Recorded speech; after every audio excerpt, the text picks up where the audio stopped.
fim, e não haverá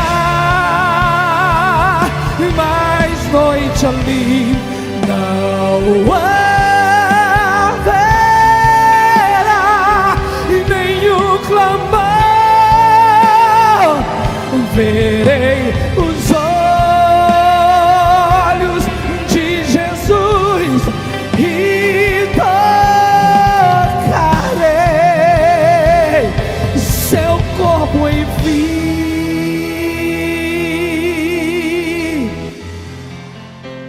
As nações andarão na sua luz, e as portas jamais se fecharão. A cidade é de ouro puro, de jaspe é seu muro. Bem forte, hein? Além do rio azul,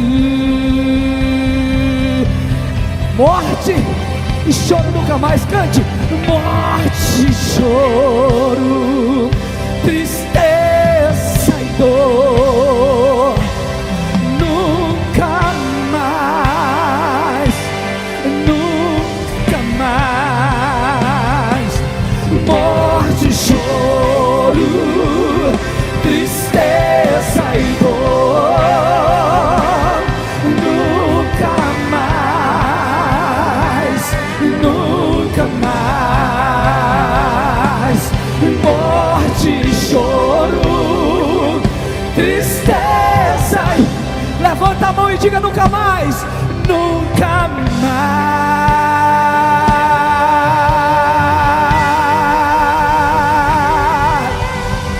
Faz barulho se você acredita nisso.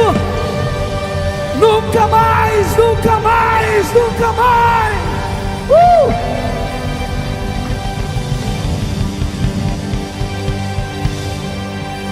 Além do rio azul.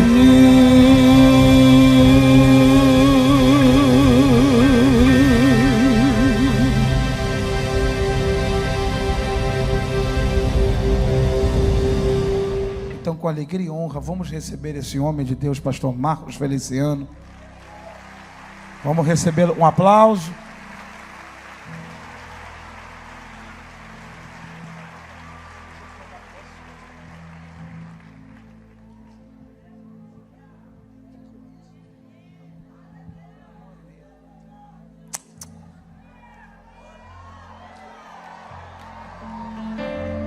Aleluia.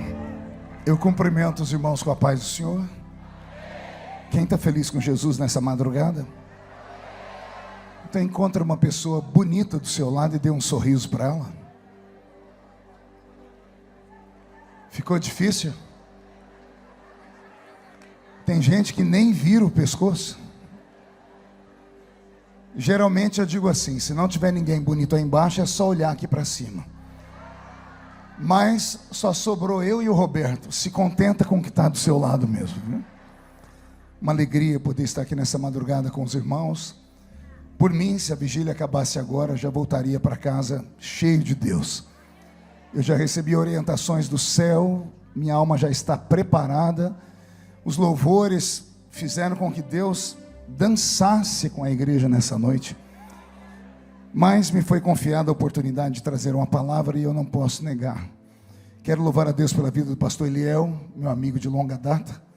Pastor Gesiel Nunes, o Gesiel Lima, que é o irmão dele que estava ali, foi arrebatado, né?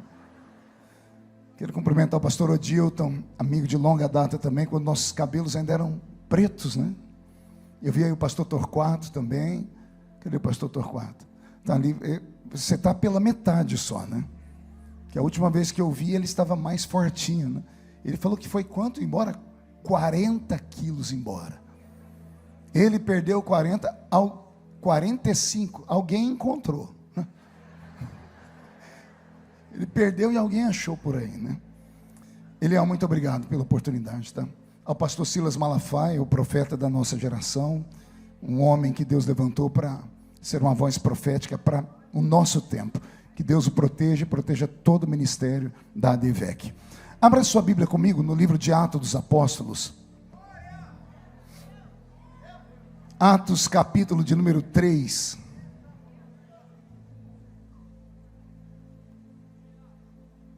É tantos amigos aqui, só que a minha memória, estou ficando velho, Vaguinho. O Vaguinho mesmo está irreconhecível. A última vez que eu vi o Vaguinho, ele era um templo do Espírito Santo. Agora ele está parecendo uma catedral do Espírito Santo. Rio de Janeiro tem isso, é comida boa, né, Vaguinho? Mas você tem altura, não dá nem para perceber. Se sou eu, o sangue de Jesus tem poder, né? O moço que cantou aqui agora com um testemunho tão bonito, Deus te abençoe, viu? Esse casal aqui, vocês são lá do norte, é isso? Da Bahia, né? Só podia ser, né? Você sabe que baiano não nasce, né? Ele estreia, né? Aí, aqui atrás um baiano aqui falando. Atos capítulo de número 3, quem encontrou diga amém. Pedro e João subiam juntos ao templo à hora da oração a nona. E era trazido um varão que desde o ventre de sua mãe era coxo, o qual todos os dias o colocavam à porta do templo chamada Formosa, para pedir esmolas aos que entravam. Ele, vendo a Pedro e João que iam entrando no templo, pediu que lhe desse uma esmola. E Pedro com João, fitando os olhos nele, disse: olha para nós. E olhou para eles, esperando receber deles alguma coisa. E disse Pedro: não tenho prata, nem ouro, mas o que eu tenho, isso eu te dou. Em nome de Jesus Cristo, o Nazareno, levanta-te e anda. E tomando-o pela mão direita, o levantou. E logo seus pés e tornozelos se firmaram. E saltando ele, pôs-se em pé. E andou. E entrou com eles no templo, andando e saltando e louvando a Deus. Amém, igreja? Feche a Bíblia, coloque no banco, na cadeira, e pegue na mão da pessoa mais perfumada do seu lado. Eu tentei bonito, não deu certo. Perfumado deve ter alguém ainda, isso. Agora aperte a mão dessa criatura com carinho até ela falar aleluia. Pentecostal que não faz barulho, está com defeito de fabricação. Vamos orar? Senhor, estamos em uma vigília. E mais uma vez levantamos a nossa voz em oração.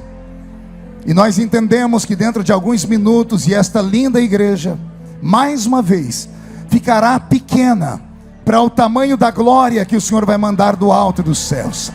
Os que vieram tristes começarão a saltar de alegria. Os que vieram se arrastando não voltam para casa se arrastando. Hoje voltarão voando nas asas de um novo tempo. E antes que eu comece a revelar os seus oráculos, os seus segredos, cerque esta igreja com a sua glória. E num raio de 5 quilômetros, onde houver um demônio alojado, eu dou a esses demônios segundos para sumirem da penha.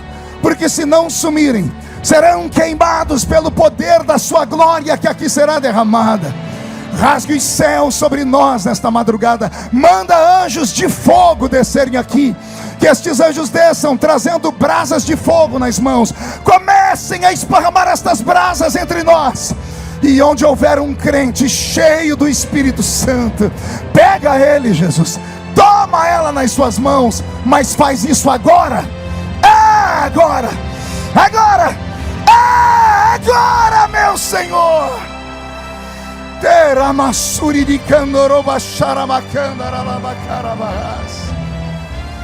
Fala conosco, fica conosco. É o que eu te peço agora em nome de Jesus. E toda a igreja diz: os que podem, tomem o seu assento aplaudindo a Jesus, porque Ele é bom, porque Ele é maravilhoso. Deus está aqui. Querida igreja, noiva do Cordeiro, simpatizantes da nossa fé, amigos, irmãos que vieram de perto ou de longe para esta vigília, bem fez você em vir, porque Deus tinha um encontro marcado com você aqui. Eu não acredito em reuniões normais. Eu acredito em reuniões onde o sobrenatural pode se misturar com aquilo que é natural. Eu prego há muitos anos. Eu prego desde os 13 anos de idade. E hoje eu tenho 50 anos. Eu disse agora há pouco ali em Realengo, não sei se o pastor Renato está por aí, lá na igreja dele. Eu disse que eu tenho 50 anos de idade, estou com um rosto de 60 e o corpinho de 70. Né? Porque não é você, bocó. Né? Só Jesus sabe como os dias têm sido pesados. Mas eu também disse que desde a minha infância até os dias de hoje, eu não trago na minha memória nenhuma lembrança de um culto que Jesus tenha faltado à reunião. 4 pessoas entenderam, vou tentar melhorar. Eu quis dizer que desde criança até os dias de hoje, eu não me lembro de um culto que Jesus tenha sequer chegado atrasado à reunião. Ele chega quando o primeiro crente chega, e só vai embora quando o último crente vai embora. E quando ele encontra esses malucos que gostam de fazer hora extra na igreja, porque vigília é culto de hora extra, e toda hora extra o pagamento é dobrado. Quando ele encontra esses malucos, ele permanece ao lado deles até o sol raiar, até eles se atracarem com o próprio Deus numa briga, até Deus mudar o nome deles, até Deus colocar uma marca, para que a pessoa saiba que ela é um príncipe ou uma princesa de Deus. Pregando desde criança, e eu já preguei em todo tipo de culto. Imagine um culto aí, eu já preguei nele.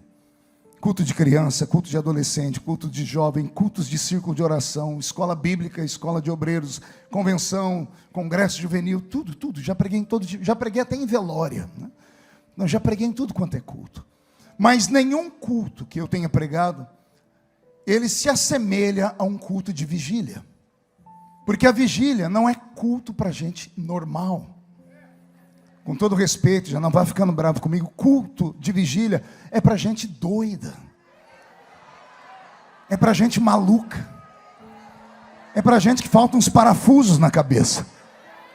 Imagine, sexta-feira entramos no sábado, as pessoas normais estão dormindo uma hora dessa. Ou no mínimo estão em casa, deitados na sua cama, ou lá no seu home, assistindo um corujão. Só vem para uma vigília quem cansou de ver coruja na vida. Querem ver a pombinha do Espírito Santo voar sobre a vida delas. Como vigília não é culto para gente normal, esses anormais que vêm para a vigília merecem mensagens anormais. E eu vou pegar algo hoje aqui, que eu não sei se você vai gostar, também não me importo muito com isso, mas se você conseguir entrar comigo na mesma vibe, na mesma unção, a sua vida vai ser outra quando esta vigília terminar.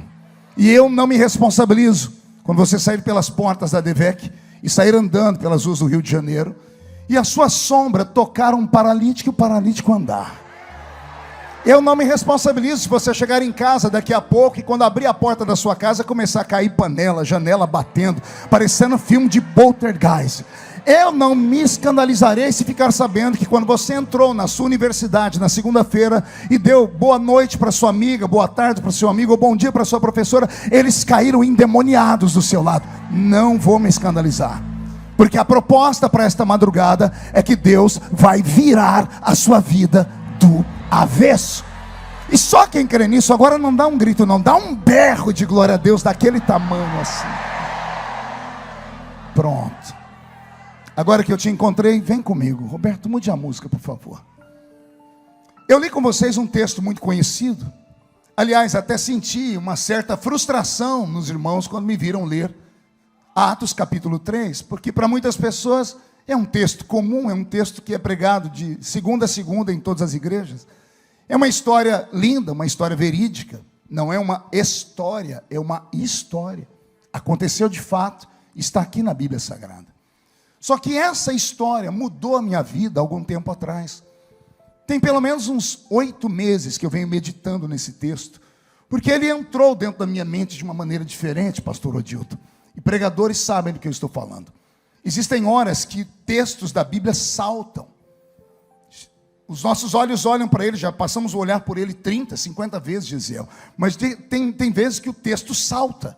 E você é atraído para ele. Quando isso acontece, eu sei que é Deus querendo dar uma revelação profunda. E esse texto tem moldado o meu caráter. O que eu tenho aqui? Eu tenho uma história que poderia ser comum, uma história que se repetia todos os anos. Pedro e João, no tempo de festa, pós-Páscoa, indo ao templo para um culto de adoração a Deus, entregar a sua oferta. Os cultos naquela época não tinham pregações como temos hoje. Às vezes alguém numa sinagoga se levantava e lia um pergaminho, lia um texto e sentava. Mas aqui é um templo, o templo famoso de Jerusalém. Um templo cercado de muitas portas. E a Bíblia Sagrada faz questão de dizer que Pedro e João chegaram naquele templo e entraram pela porta chamada Formosa. Por que eles entraram por ali? Porque era costume deles, todos os anos, irem naquele mesmo culto para um culto de ação de graças. E possivelmente, indo ali ano após ano, eles vão encontrar sentados naquela porta a mesma pessoa do ano anterior, do ano posterior. Se vasculhássemos a história inteira, quando você chegar em Atos dos Apóstolos capítulo 4, saltando para o capítulo 5, a Bíblia vai dizer que o paralítico, ele tinha mais de 40 anos. Possivelmente entre 12 e 15 anos ele recebeu um alvará para poder colher esmolas na porta do templo. E era só naquela porta, porque haviam várias portas. Cada porta tinha um dono. Em uma porta tinha um cego, em uma outra porta tinha possivelmente um leproso, com uma plaquinha escrito aqui, imundo, para ninguém chegar perto dele, mas de longe jogaram uma moedinha numa espécie de gasofilácio. Pedro e João entravam ali sempre. Pedro e João eram sócios de uma embarcação de pesca. Os irmãos vão se lembrar que Jesus, quando chamou os dois. Sabiam que eles trabalhavam juntos. Então eles eram acostumados, como amigos, irem naquela mesma igreja, ano após ano, sempre depois da Páscoa, para um culto de ação de graças. E eles sabiam que ia encontrar naquela mesma porta, na porta chamada Formosa, um homem, o mesmo paralítico de sempre, o mesmo homem que pedia esmola todos os anos. Pedro e João sempre tinham alguma coisa para dar, ou nem sempre. Às vezes o que tinham era só para doar dentro do templo, não sobrava para dar ao pedinte de esmola. Mas a Bíblia Sagrada diz que nesse ano é um ano diferente. Porque Pedro entrou nessa mesma igreja o ano anterior e não aconteceu nada. Um ano antes, nada aconteceu. Sabe Deus, se 10, 15, 20 anos entrando ali, vendo aquele mesmo paralítico, sempre dando a eles uma esmola ou não. Nesse ano, quando Pedro passa pelo paralítico, o paralítico, como sempre, estende a mão e pede uma esmola. Pedro olha para João, que olha para Pedro, e ambos não têm uma oferta para dar ao moço. Era só eles dizerem, nós não temos oferta, e entrar para dentro do templo. O paralítico era acostumado a ouvir esse tipo de palavra. Mas nesse dia Pedro faz algo estranho. Pedro para um paralítico que está olhando para ele, porque o paralítico pediu esmola, então não tem como ele pedir esmola sem estender a mão. Ele está olhando para Pedro, me dá uma esmola. Aí a Bíblia diz que Pedro fala assim, olha para nós. Eu achei estranho, porque o paralítico já estava olhando para eles. Ele estava pedindo esmola para ele. Ele já estava olhando para eles.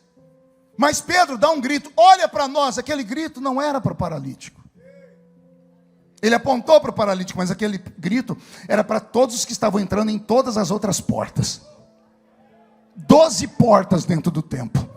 Haviam 11 portas onde as pessoas estavam entrando. O templo já estava cheio de pessoas. Quando Pedro grita, olha para nós, a igreja toda olhou para ele. As pessoas que estavam entrando olharam para ele, porque ele chamou a atenção deles com um grito. Aí a Bíblia diz que Pedro falou assim para o paralítico, eu não tenho prata, eu não tenho ouro, mas o que eu tenho,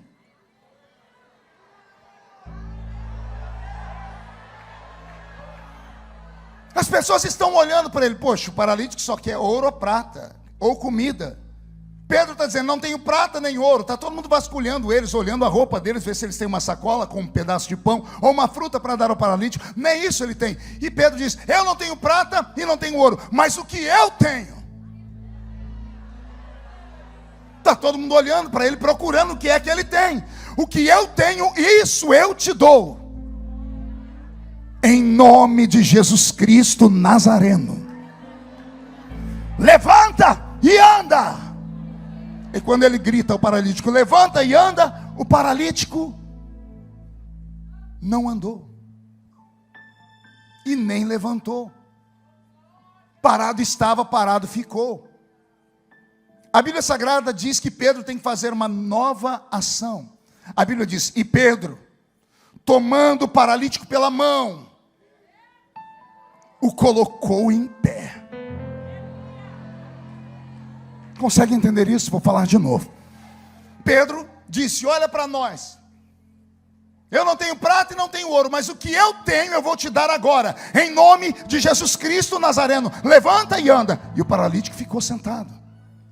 As pessoas estão olhando para Pedro. Eu acho que o diabo falou no ouvido dele: acabou o seu ministério agora, porque ele usou o poder da palavra, e a palavra não fez o efeito que ele esperava. Mas havia algo em Pedro. Pedro não era mais o mesmo Pedro. Aconteceu algo com a vida desse Pedrão, porque a Bíblia diz que ele foi lá e catou o paralítico pela mão. Você não levanta por bem, vai levantar pela minha força. Se você não tem fé, eu tenho fé por mim e por você. Se você não recebe porque você não acredita ou não conhece o nome que eu estou dizendo, eu conheço e acredito no nome que eu estou falando.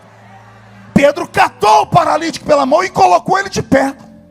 E o paralítico, quando foi colocado de pé, suas pernas endireitaram. E o paralítico começou a saltar e a pular. E a Bíblia diz que ele, pulando e saltando, entrou dentro da igreja. Talvez a primeira manifestação de coreografias pentecostais da Bíblia, do Novo Testamento. A primeira vez que alguém está pulando dentro de uma igreja, saltando dentro de um culto. Aquilo chamou a atenção de todo mundo. E a Bíblia diz que depois daquele culto, os magistrados da cidade, os religiosos, começaram a perguntar o que é que aconteceu. O tumulto foi tão grande que prenderam Pedro e João, por causa do milagre. Inquirindo a Pedro e João, Pedro pregou para eles com muita autoridade, colocando o dedo na ferida daqueles homens. O que era para terminar em morte, termina em temor. A Bíblia diz que eles soltam Pedro e João. Quando Pedro sai da prisão, ele começa a pregar para todo mundo que estava ali. E a Bíblia diz que naquele dia, 5.000 almas se converteram à fé. Eu falei para vocês que isso aqui mudou minha vida. O que eu fiquei perguntando a Deus nesses últimos 8 meses foi: o que aconteceu com ele? O que foi que mudou em Pedro? Porque a estrutura física dele era a mesma, a aparência dele era a mesma, a roupa que ele usava era a mesma, a voz dele era a mesma, o jeito de olhar era o mesmo. Mas havia algo diferente. No capítulo 4, se você ler inteiro, você vai ver que os homens falarem assim, os religiosos: esses homens não são pescadores, são homens sem cultura. Mas eles estão falando com uma autoridade, um conhecimento que não é deles. Aconteceu algo que mudou a vida deles, porque Deus destravou a língua de Pedro. Não só a língua, Deus destravou a mente de Pedro. Deus fez Pedro lembrar de histórias que ele escutava na sinagoga quando criança, quando alguém lia os textos antigos. Mas ele mesmo não sabia ler nem escrever. As coisas entraram dentro da mente dele e foram trazidas à lembrança. E de repente Pedro se torna um erudito. Da noite para o dia, o pescador se torna um erudito. Da noite para o dia, o Pedro da espada escondida na cintura cura paralíticos. Da noite para o dia, o Pedro que negou Jesus diante de uma vendedora de púrpura, na noite em que Jesus foi traído, agora ganha 5.000 almas. E isso no segundo culto. Pergunte por quê, pastor? Porque se você voltar 2 dias antes, ou 1 dia antes, você vai ver Pedro pregando de novo. E ele prega um sermão e 3.000 pessoas se convertem. Vou falar de novo. Um único sermão. E ele tem 3.000 pessoas na frente dele convertidas. Aí Pedro prega o segundo sermão. E com 2 mensagens, ele tem 8.000 membros. 8.000 pessoas. A Deverc tem capacidade para 6.598 pessoas sentadas. Pedro ganha essa multidão que está aqui e mais 2.000 pessoas que não caberiam aqui dentro, com 2 sermões. Não foram sermões de horas. Não foi um sermão daquele eloquente que arranca tatu da toca e sabiá do toco, não. Havia algo nele. Havia algo nesse Pedro que mudou ele. Que mudou o jeito de falar, que mudou o jeito de pensar, que mudou o jeito de olhar, que mudou o jeito de tocar. Pedro estava possuído. Vou falar de novo e não se assuste. Pedro estava possuído. E se você pegar o dicionário brasileiro na linha do Aurélio, se você ler possessão, vai estar escrito lá: possessão, quando um espírito maligno toma alguém. Alguém tem que falar para os escritores desse dicionário que o Espírito do Senhor também se apossa. Está lá na Bíblia Sagrada. Lembra de Saul, quando recebe as ordens de Samuel para ser o primeiro rei de Israel? Ele diz: você vai sair daqui, vai encontrar um grupo de homens que vão subindo a Deus com saltérios e harpas. Eles estarão profetizando, e o Espírito do Senhor se apossará de ti e te transformará em um outro homem. Pedro estava possuído. E essa possessão em Pedro se deu 2 dias antes desse episódio aqui, lá no capítulo 2, quando Pedro estava dentro de um cenáculo. Cenáculo não é igreja, não é sinagoga, é a sala de uma casa. A casa de um crente rico de Jerusalém, que recebeu as 500 testemunhas para quem Jesus apareceu por um período de 40 dias na sua ressurreição, e marcou um encontro com eles ali, dizendo a eles: ficai em Jerusalém, até que do alto sejais revestidos de poder. Se voltássemos um dia antes, em Atos capítulo 1, nós veríamos Jesus ali, antes de ir ao céu, olhar para eles e falar: vai descer sobre vocês a virtude do alto. E quando essa virtude vier sobre vocês, vocês vão ser testemunhas em Jerusalém, Samaria, Judeia e até os confins da terra. Se você voltar antes do capítulo 1 de Atos, lá em João capítulo 20 e 21, você vai ver Jesus tendo um encontro com 11 discípulos. Entre eles está Pedro. E Jesus olha para eles em certo momento e faz assim. E diz a Bíblia: tendo soprado sobre eles, disse: recebei o Espírito Santo. Eu tenho uma proposta para esta madrugada. A proposta é que você pare de olhar para as coisas naturais. É que você pare de pensar nos problemas materiais que te trouxeram até essa vigília. Porque para você pagar um preço, vigilhando, numa madrugada como essa, para você sair da sua casa, da sua zona de conforto, e vir para cá, nessa peregrinação, para você vir aqui e renunciar uma noite de sono, e ficar aí lutando contra a sua carne, porque não é fácil ficar acordado, depois de um dia de trabalho, é porque tem algo que anda te atormentando. E como profeta eu vou dizer a você: foi Deus quem fez com que isso acontecesse na sua vida, para te trazer nesta madrugada para cá. Só para te mostrar que esse problema que você está passando, na verdade não é um problema, é como uma peça de quebra-cabeça da sua vida, que Deus escondeu ela no bolso, e você veio em busca dessa peça. É o Senhor te dizendo: você veio buscar uma coisa, mas eu tenho outra para colocar nas suas mãos. Eu não estou pregando para um grupo de pessoas comuns, eu estou pregando para crentes pentecostais. Eu sei que no nosso meio tem alguns infiltrados, que são tal dos neopentecostais, mas a maioria dos que estão aqui são crentes pentecostais raiz. E o crente pentecostal raiz, ele sabe que ele tem escola, ele sabe que ele tem uma matriz, ele sabe que se ele fechar os olhos agora, ele vai sair desta igreja linda e vai entrar naquela igrejinha no meio do monte, no meio do mato, com aquelas irmãzinhas que só tinham 2 dentes na boca, o zagueiro e o atacante, com aquele pregador que era analfa de pai, beta de mãe, que não tinha instrumentos como esses, mas era um pandeiro e uma sanfona, mas que quando esse povo começava a orar, a igreja tremia e o céu desabava sobre eles.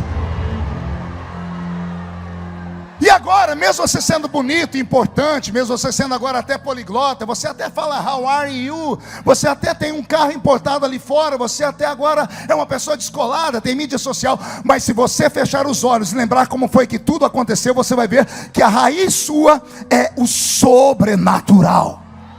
Não, você não entendeu, eu vou falar de novo. A raiz de tudo que você está vivendo agora, e você só está de pé até agora, porque os seus pés estão fincados numa rocha.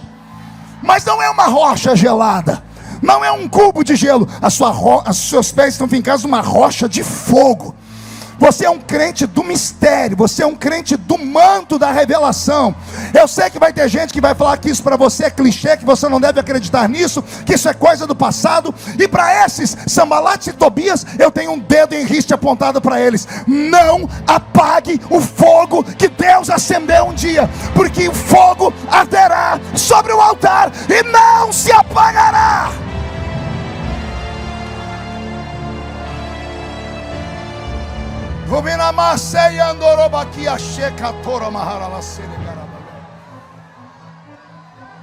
Nós estamos nos perdendo no meio desse mundo esquisito. Nós estamos absorvendo lixo tóxico, gospel da internet. Estamos nos acostumando com aquele culto onde a gente só ri, onde a gente bate palma, a gente tem uma musiquinha, aquele culto onde a gente chora e a gente é o centro do culto.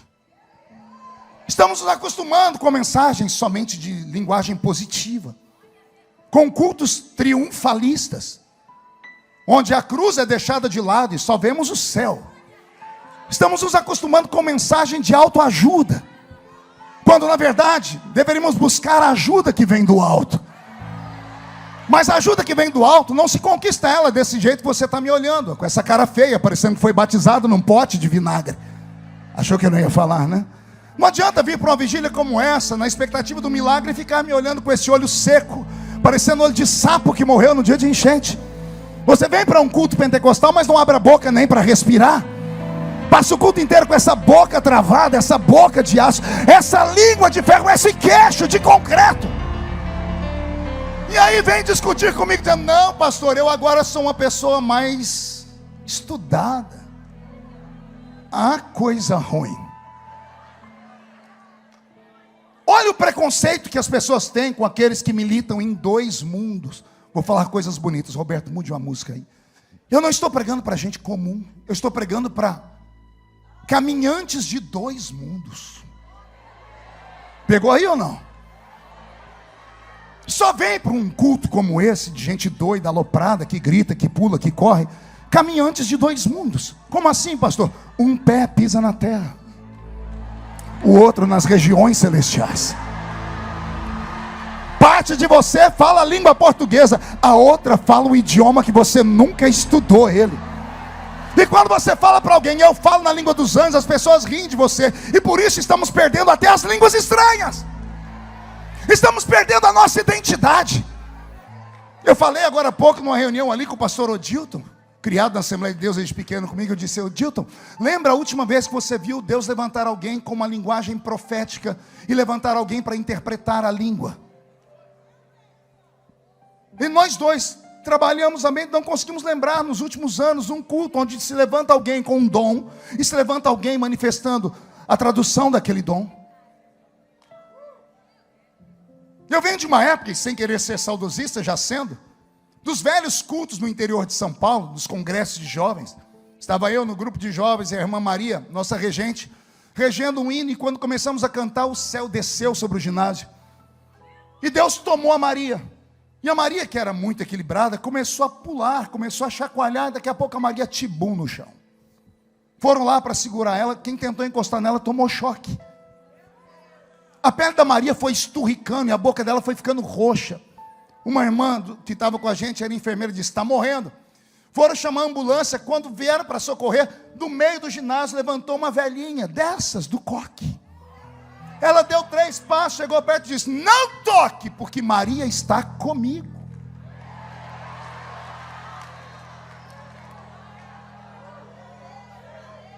Pergunte se alguém duvidou da velha. Pergunte se alguém chamou ela de esquizofrênica, de maluca. Pergunte se chamaram para ela a camisa de força. Aí todos recuamos. O pregador não conseguiu pregar, a Maria ficou esticada no chão. Isso era 7h30 da noite. 3 horas da manhã, Maria volta. Ela foi voltando, a cor dela foi voltando, a boca dela foi ficando rosada. Quando ela voltou em si, ela deu um grito que o ginásio quase caiu no chão. Ela começou a chorar. Pegamos ela, colocamos um carro, levamos para casa. Ela não dormiu a noite inteira chorando, aos gritos, a semana inteira. 2 meses, Maria não mudava. 3 meses, e o pastor foi chamado da casa dela, porque Maria não queria mais comer nem beber. E o pastor falou, por que você não quer comer nem beber? Ele disse, eu quero voltar. Ele falou, para onde?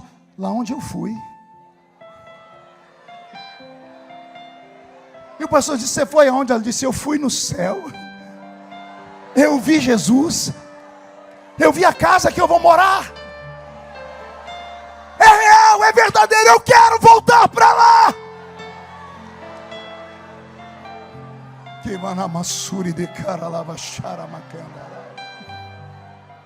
Aí as pessoas perguntam por que pessoas da minha geração, pode acontecer o que for, pode acontecer o escândalo, pode vir a luta que for, pode levantar 11 mil demônios contra nós, 1000 cai de um lado, 10 mil cai do outro lado, e a gente não é atingido.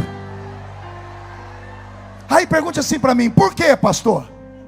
Só falo se todo mundo perguntar. Porque os nossos olhos viram, os nossos ouvidos ouviram, e o nosso coração sentiu. Quem já viu, ouviu e sentiu, não consegue caminhar em outro lugar a não ser no Santo dos Santos. Como é que eu posso me afastar dos caminhos do Senhor por causa de uma luta? Eu, menino, num culto de domingo, o nosso pastor lá no meio do mato dizendo, irmãos, terça-feira ninguém falte, porque nós vamos estar recebendo aqui na igreja um ex-defunto. Ex-defunto. Terça-feira a igreja entupiu de gente, interior. Eu cheguei na igreja às 5 horas, sentei bem na ponta, falei, eu quero ver o defunto. Quando o pastor chegou na igreja com um defunto do lado dele, o homem está parecendo um defunto de verdade, era magro, alto, com a Bíblia aqui no peito, terno preto, gravatinha preta, camisa branca, calvo, meio de bigode. Ele entrou, quando ele foi entrando na igreja, foi dando uma coisa na gente. Eu, moleque, morria de medo de tudo, de assombração, de dormir com a luz acesa. Quando eu vi o homem, eu falei, meu Deus, o defunto está andando dentro da igreja.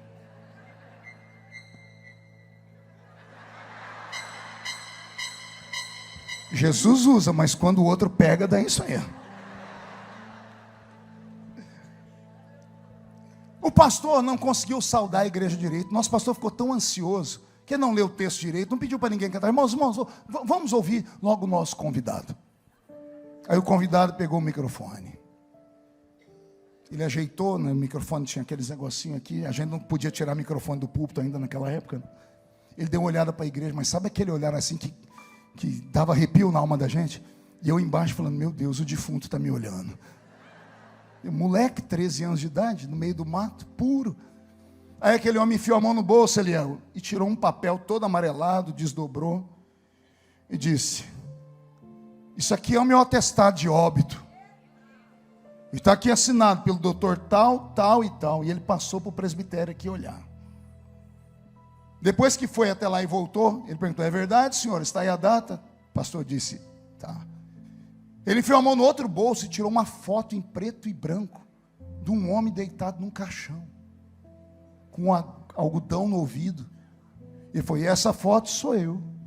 E depois eu vou explicar para vocês quem foi que tirou essa foto de um defunto. E ele passou a foto. A igreja entrou em transe. E ele disse, meu nome é João de Oliveira. Eu morri. Tinha um tumor na cabeça, estourou o tumor, eu morri. E fui para o céu. Quando eu cheguei na porta do céu, estava Jesus, sorrindo para mim, me deu um abraço, não falava nada, e também não me deixava entrar. E ele disse, e eu falei, Senhor, aí é o céu? Ele disse, é. Posso entrar? O Senhor disse, não. Por que eu vou para o inferno? Não. E por que eu não posso entrar?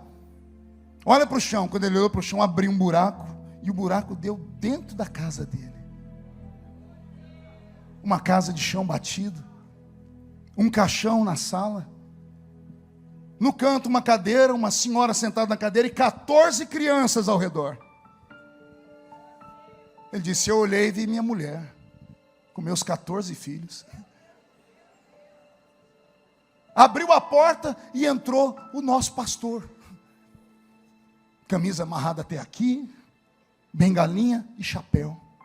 O pastor entrou, cumprimentou os poucos irmãos que estavam na casa, olhou o defunto e foi falar com a minha mulher. Ele disse, quando chegou perto da mulher dele, a mulher dele disse assim, ô pastor, Pede para Jesus devolver o João. Eu tenho 14 filhos para criar. Como é que eu vou fazer? Ora para Jesus trazer meu marido de volta. Ele disse que o pastor saiu de perto dela, chegou perto do caixão, ia começar o culto de velório, o pastor não deu conta, o pastor ajoelhou, pegou a mão do defunto e começou a orar: Jesus, traz o João de Oliveira de volta. 4 horas orando pelo defunto, tempo suficiente para esparramar a notícia na cidade. E o repórter da cidade ficou sabendo que os crentes estavam orando por um defunto. E o repórter entrou lá dentro e tirou a foto do caixão. Daí a existência da foto. Ele disse que ficou olhando, olhava para Jesus, Jesus ficava olhando. De repente Jesus olhou para ele e disse assim: João, aquele que está orando lá embaixo chama-se João Colenda. Quem é assembleiano antigo sabe de quem eu estou falando. O pastor que fundou o Instituto Bíblico de Pindamonhangaba, parente da irmã Rebeca, esposa do pastor Samuel Câmara, de Belém.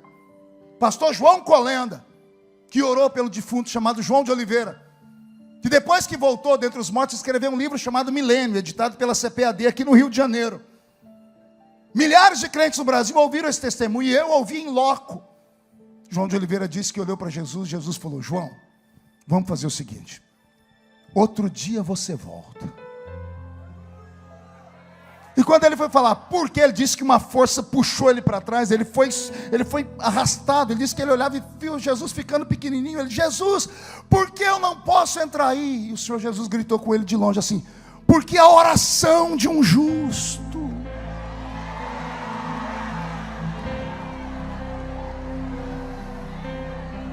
A oração de um justo pode muito em seus efeitos.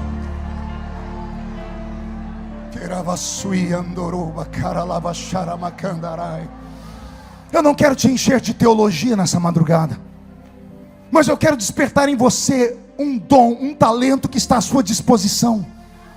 Entrar numa reunião pentecostal não é entrar em uma reunião do Rotary Club, do Lions Club ou da maçonaria. Entrar em uma reunião pentecostal é você entrar em um caminho onde você pode abrir a porta que te levará para uma outra dimensão. O culto começa na igreja, mas ele não termina na igreja, ele termina nas regiões celestiais. Paulo ensinou em uma de suas cartas dizendo: quando vocês se ajuntam nada acontece, mas quando vocês se ajuntam, e uns têm salmos, louvores, e outros têm testemunho, palavra, vocês saem da terra e entram nas regiões celestiais. O que são as regiões celestiais? O ponto de encontro entre o espírito do homem e o espírito de Deus. Nossos pais não sabiam nem da existência desse lugar, mas iam para lá todo culto. Por isso que havia batismo com o Espírito Santo quando se cantava o hino 15 da harpa cristã. Eu sou de uma época que o pastor pegava o sininho e chacoalhava para a gente quietar. Mas Jesus está batizando com o Espírito Santo. Ele falava: agora não é hora disso. Mas é batismo, agora não é hora disso. Os pastores tinham que controlar o culto. Como Paulo fazia em Corinto: todos podem profetizar, mas cada um a seu tempo. Pense num lugar onde todos eram profetas, num lugar onde todos eram possuídos pelo Espírito Santo, num lugar onde todos transpiravam azeite. A Assembleia de Deus não cresceu no Brasil por causa de doutores de anel de formatura, por causa de políticos, não. A Assembleia de Deus cresceu no Brasil por causa de homens e mulheres que viviam mais lá do que aqui. Como eu prego desde criança, eu preguei em todos os estados brasileiros, em mais de 4.000 cidades. Eu nunca encontrei uma igreja como a igreja carioca. Vou falar de novo. Eu já preguei em quase 100 países do mundo. No Brasil, em mais de 4.000 municípios. Mas eu nunca encontrei crentes igual no Rio de Janeiro. Pelo menos de uma safra antiga. No Rio de Janeiro tinha cultos de revelação de manhã, de tarde, de noite. Cultos de consagração. Tem alguém que é dessa época aqui? Tem alguém aí? Pois bem, a maioria de vocês só estão aqui porque foi lá nesses lugares que Deus usou aquela criatura que não sabia ler nem escrever para te dizer: vou eu te tomar pela mão direita e vou caminhar com você pela terra. A maioria dos pastores que estão aqui, que hoje pregam, que hoje tem nome, que tem fama, sabem do que estou falando. Só estamos aqui porque aquelas pessoas que não tinham cultura, que não tinham roupa bonita, que não tinham carro para andar, mas que quando dobravam o joelho no chão, subiam nas asas de um querubim, iam ver a face adorada do Mestre e traziam para nós revelações profundas.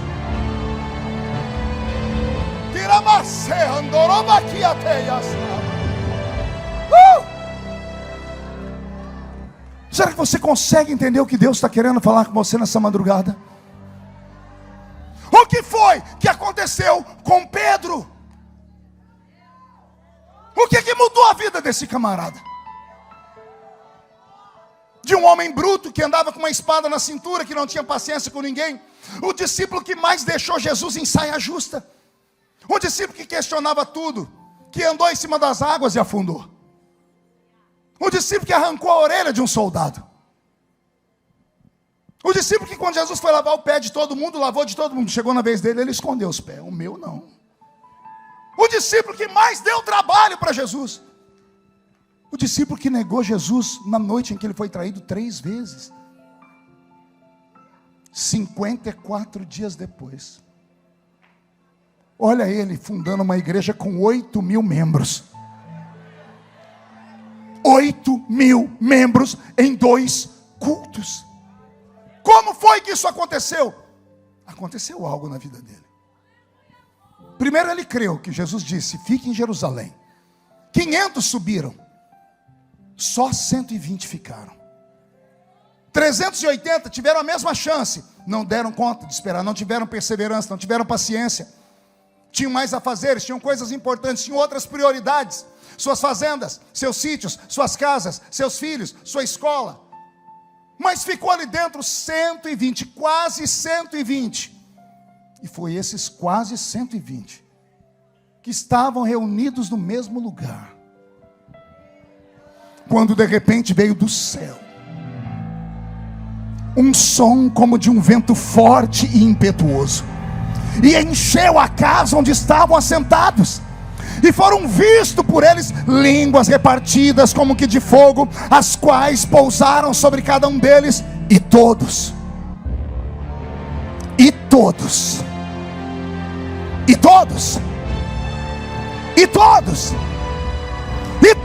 foram cheios do Espírito Santo e começaram a falar em outras línguas, conforme o Espírito Santo lhes concedia que falassem. Escute, eles receberam uma autoridade, um revestimento, um poder, uma unção, uma energia, algo sobrenatural que não dá para se comprar com dinheiro, não dá para se receber em bancos de faculdade, só pode ser recebido pela fé. Um dia eu orando, falei: Senhor, o que é o batismo com o Espírito Santo? Eu implorando uma revelação. O Senhor disse: o batismo com o Espírito Santo, filho, é uma chave. Eu disse: serve para quê? Para abrir um armário que tem 9 prateleiras. Eu falei: Senhor, onde está esse armário? O Senhor disse: nas regiões celestiais. Eu falei: como é que a gente vai lá? Entre na igreja, mas depois de entrar na igreja, entre no culto. Vou falar de novo. Entrar na igreja, qualquer um entra. A criatura do seu lado que está babando entrou na igreja, mas está entrando a palavra por aqui, saindo por aqui. A outra não para de mascar essa desgraça, esse chiclete.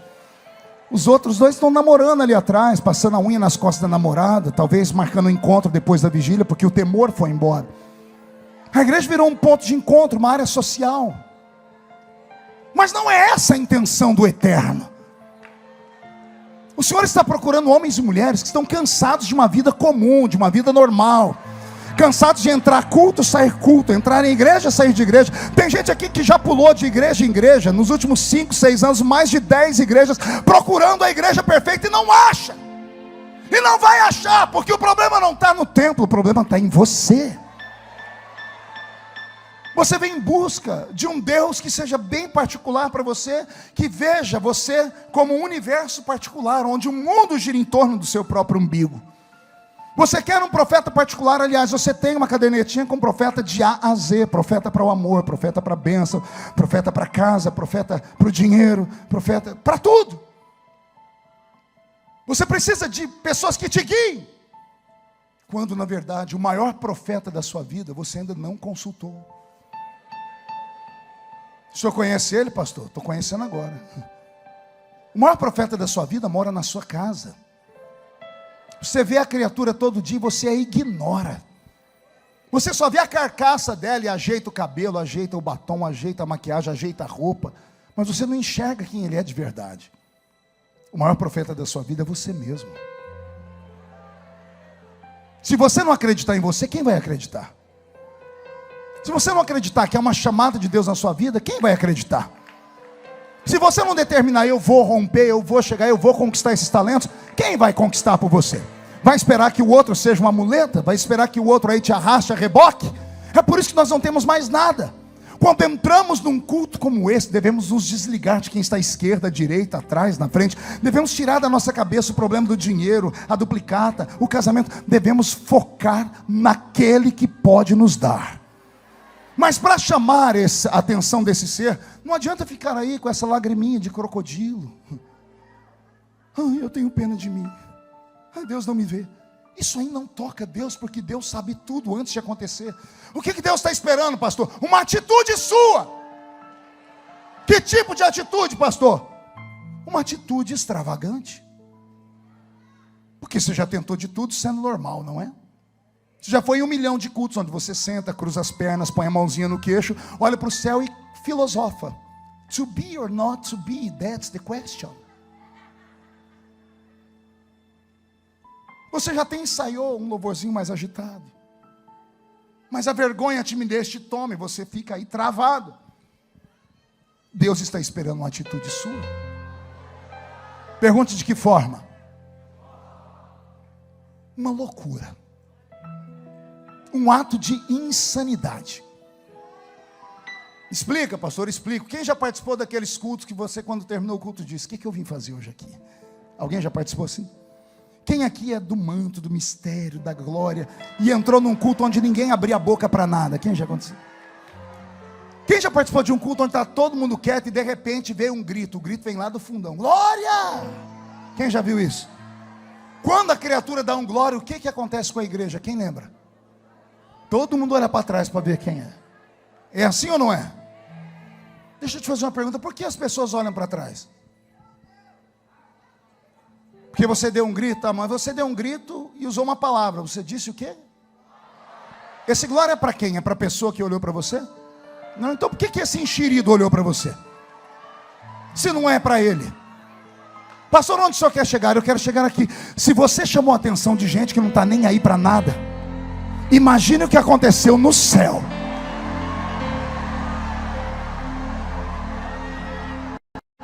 Imagine o que aconteceu no céu. Ei, deixa eu te contar umas coisas. A expansividade do culto pentecostal, a alegria, o fervor,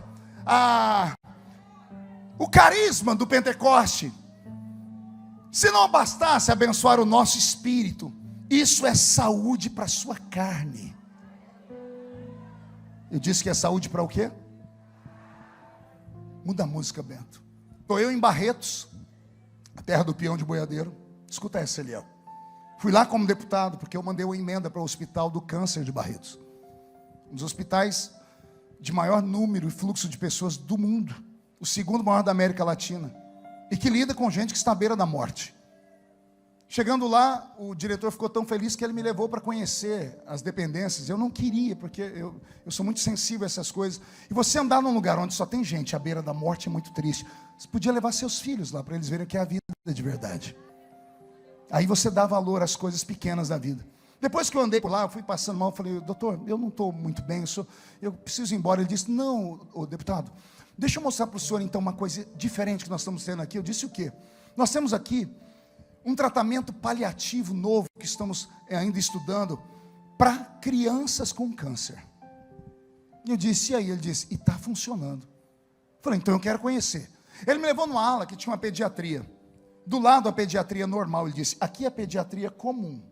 Ele disse: e aqui é a pediatria onde nós estamos usando o método novo. Ele disse: vou mostrar para o senhor como é a pediatria comum. Na porta tinha uma enfermeira assim, escrito: silêncio é uma bênção. Eu entendi que era para entrar quieto.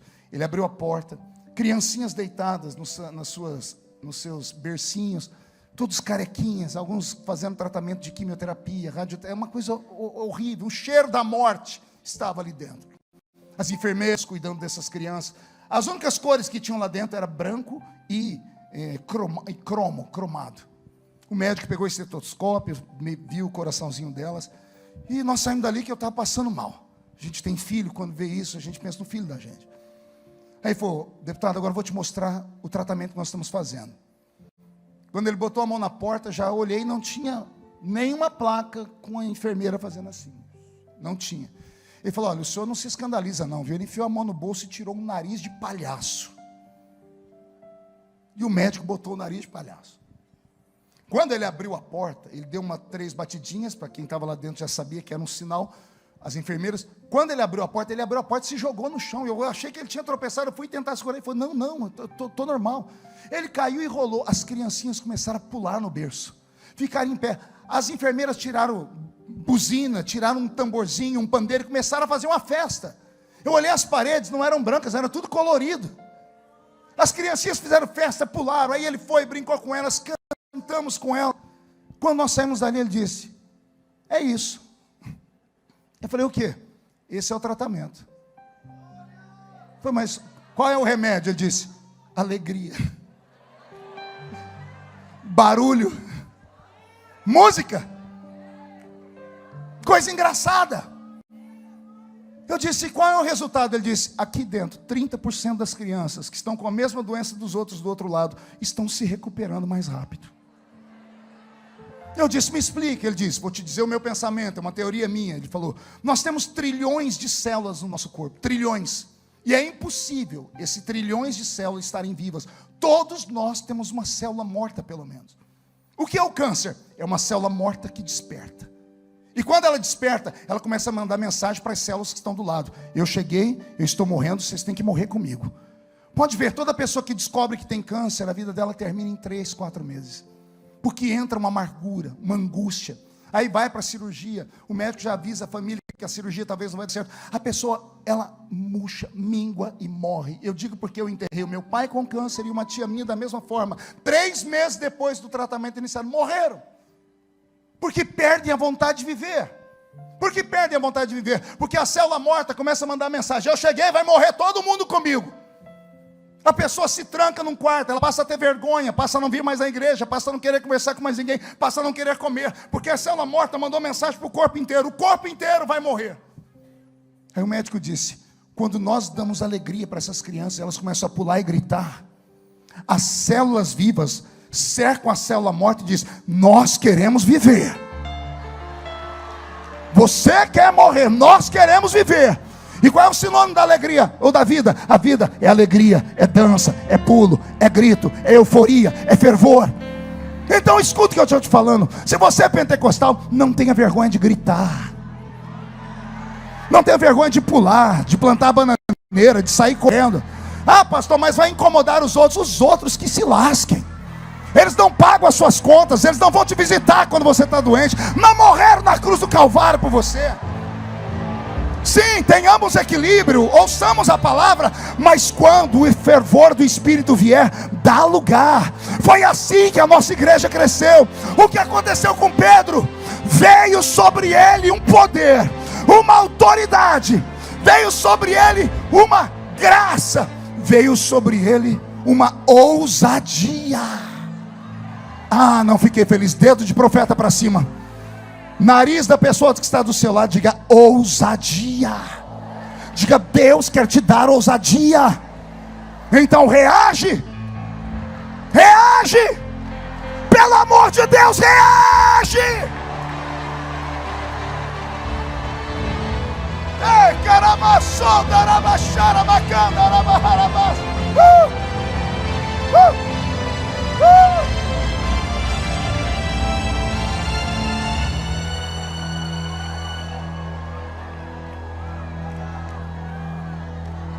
Eu passei a vida inteira sendo questionado por uma geração que não entendia a minha alegria.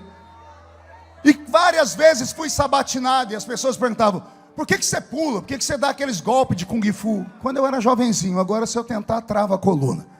Mas de vez em quando eu nem saio uns pulos, uns gritos, né? Depois que eu vi o Eliel correr aqui, eu falei: eu vou correr também. Se ele pode, eu também posso. E eu sempre tentava explicar, mas eu não conhecia, porque nós não temos uma teologia pentecostal que é ensinada. O Pentecoste que nós conhecemos é pela experiência. E faltam mestres para nos ensinar. Porque se nós não conhecemos, nós não vamos nunca entender. E o mestre tem que ter paciência de cuidar dos meninos, não é matar o dom. Não é falar a pessoa quieta, para de pular, envergonhar ela, não. É chamar num canto. E falar, calma, se contenha. Tem pessoas que não vão entender. Com amor se resolve tudo. Com paciência. Mas as pessoas não têm paciência com o menino. E que falta faz aquela igreja que não tem meninos. Eu sou assembleiano, me perdoa. Criado numa igreja de movimento. Que quando tínhamos um problema, orávamos, e lá no culto Deus levantava alguém e dizia, assim diz o Senhor. Eu fui treinado assim. E eu sinto falta disso. Principalmente quando alguém vem dizer que isso é coisa de gente sem cultura. Interessante, que quando Deus quis revelar a doutrina pentecostal, não os sinais, mas a doutrina, Ele não revelou a um pescador, Pedro. Ele revelou ao erudito Paulo. Entenderam aí ou não? Não, vou falar de novo. Quando Deus quis sistematizar a doutrina pentecostal e falar para nós sobre os dons, sobre o terceiro céu, sobre o poder de ser arrebatado, Ele não contou para Pedro. Ele chamou Paulo. Paulo era advogado, poliglota, da tribo de Benjamim, da aristocracia judaica, tinha sangue azul nas veias, tinha cidadania dupla, tinha capacidade de falar com imperadores e com a plebe. Quando Deus foi dar a doutrina pentecostal, Ele deu para Paulo, o homem mais inteligente da Bíblia, do Novo Testamento, o homem mais culto da Bíblia. É Ele quem vai ensinar a igreja de Corinto. É o mesmo Espírito que opera tudo em todos, mas a uns, pelo mesmo Espírito é dado a palavra do conhecimento. A outros, pelo mesmo Espírito é dado os dons de profetizar, ou o dom de profetizar. A outros é dado os dons, no plural, de curar os enfermos. A outro é dado o dom de discernir espíritos, e a outro é dado o dom de variedade de línguas, e a outra é dado o dom de interpretar três línguas, a outra é dado o dom da fé, a outra é dado o dom de operação de maravilhas. É Paulo quem sistematiza. Veja só, um erudito, um homem que tem uma mente pensante, um homem que é, no seu tempo, uma pessoa que poderia ser chamada de professor de universidade, de cátedra, um intelectual, que vai ensinar sobre os dons. E aí vem alguém falar que os dons só se manifestam em igreja simples porque o povo lá não tem cultura. Os dons não são dados aqui. Os dons são dados aqui. Sem os dons, a igreja não pode crescer. Ela até cresce, mas cresce a passos de tartaruga. Está aí Pedro, sem a unção do Espírito Santo, correndo de uma mulher com medo de morrer. Estava começando o ministério, dizendo, não, vai acabar meu ministério. Não, não conheço esse Jesus não. Veio o Espírito Santo sobre Pedro. O povo olhou para os crentes de Pedro, que começaram o Pentecostes de uma maneira diferente. Quando veio o Espírito Santo, o povo ficou tão cheio do poder, que quem olhava de fora falava assim, estão bêbados. Estão o quê? Como é que você conhece um bêbado? Me diz aí. Só tem duas formas. Ou você chegar perto da criatura e sentir o cheiro da maldita manguaça. O cara tá, se você riscar um fósforo, ele pega fogo. Ou você vê uma criatura normal fazendo coisas anormais. Torto, rindo, pulando. O que é isso, pastor? Isso é o Pentecoste. Ah, eu não aceito. Problema seu, é o Pentecoste. Ah, mas isso aí escandaliza. Poder de Deus? Escandalizar alguém? O que escandaliza as pessoas é o seu pecado. É a vida torta que você leva lá fora. É você ter 2, 3, 4 amantes. É você não pagar as suas contas. Isso escandaliza as pessoas. É você negar a sua fé diante do seu patrão. É a senhora andar pelas ruas da cidade usando uma roupa que nem mesmo o ímpio usa. Isso escandaliza. Poder de Deus? O poder não escandaliza. O poder desperta a curiosidade. Vai alguém olhar e dizer: o que quer isto dizer? Porque no Pentecoste falaram que estava todo mundo bêbado, e alguém perguntou: o que quer isto dizer? Pedro, o medroso. Pedro, o que negou Jesus 3 vezes. Pedro, o que só dava trabalho, saltou no meio da multidão. Ele que tinha medo de morrer e mentiu para uma mulher que não conhecia Jesus, saltou no meio de uma multidão. Ah, não conta para ninguém. Em Jerusalém tinha de 3 a 6 milhões de pessoas na festa. Se você ler Atos 2, você vai ver 14 nações ali catalogadas, dizendo que vieram crentes do mundo inteiro. Da Panfilha, da Frígia, de Cirene, do Egito, vieram pessoas do mundo inteiro. Jerusalém estava tomada com quase 6 milhões de pessoas. Judeus que cantam, que gritam, que vendem, que compram, que cambiam, que oram, que fazem, que brigam, tudo ao mesmo tempo. E aí num canto tem quase 120. Não entendeu? Aqui tem 6 milhões gritando, pulando, vendendo. Pensa num barulho. E aqui tem quase 120. O que vem sobre eles faz um barulho tão grande que os 120 calam 6 milhões. Não entendeu? Vou falar de novo. Você acha que nós somos barulhentos? Você tinha que estar lá no dia de Pentecoste. 120 crentes fizeram tanto barulho que a cidade inteira parou. Seguiram o barulho e chegaram e viram os crentes tudo cambaleando, pulando, alegre. Alguém disse: tão bêbados a essa hora do dia? E alguém disse: o que quer isso dizer? Ó Pedro pulando no meio deles, dizendo: aqui não tem ninguém bêbado. O que está acontecendo aqui foi predito pelo profeta Joel, que disse: e há de ser que nos últimos dias, diz o Senhor, derramarei do meu espírito sobre toda a carne. Vossos filhos e vossas filhas profetizarão. Vossos jovens terão sonhos, vossos velhos terão visões, ou vice-versa, os jovens visões e os velhos sonhos. Ai, Jesus, segure aí.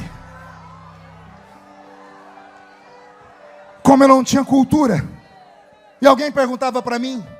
Um dia minha mãe perguntou, ela foi num culto que eu estava pregando, ela não era crente ainda, ela disse: meu filho, por que lá no culto você faz assim toda hora? Por que tem hora que você faz assim? Aí eu falo: ah, mãe, é um negócio. Eu falo: como assim? Eu falei: não sei, é um negócio que vem. Aí minha mãe falou: ah, já sei, é encosto. Ó, eu falei: não. Ela disse: uai, se não é encosto, é o quê? Eu falei: ah, mãe, é um negócio. Hoje eu peço perdão a Deus pela minha ignorância. Hoje eu entendo que tem horas que eu estou pregando ou estou num culto, e quando eu dou por mim, eu estou pulando, gritando.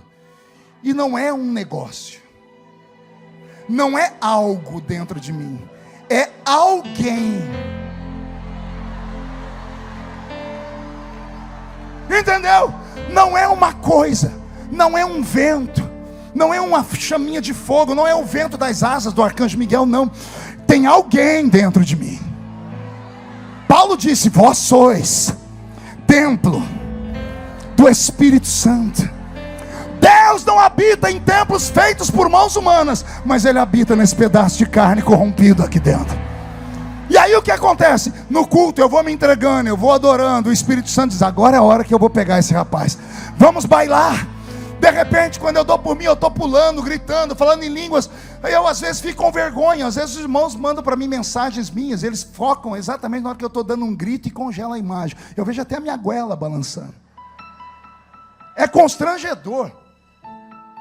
Uma vez foi para o irmão: não mostra essas coisas não. Ele falou: mas é você. Eu disse: eu sei que sou eu. Eu disse: mas eu não gosto. Ele disse: por que você faz? Aí eu falo: é que não sou eu sozinho. Tem alguém aqui dentro. Ele está aí dentro também. Você acha mesmo que essa lágrima que está saindo dos seus olhos é o que? A música do Roberto? Esse arrepio subindo pela sua coluna, você acha que é o que? É o ar-condicionado que está frio? Não, é Ele. O mesmo que desceu em Pentecostes está descendo na vigília da resposta. Ele está esperando que alguém tenha coragem de pegar na mão dele para bailar com ele. Ele está esperando alguém para ter coragem de dizer assim: pode me usar, me usa de dia, de tarde, de noite, de madrugada, usa as minhas mãos, usa os meus pés, usa a minha perna, usa a minha voz, me deixa operar com sinais, prodígios e maravilhas, deixa ser o seu ponto de contato com esta terra. Ele está nesta vigília dizendo: eu quero virar o seu ministério.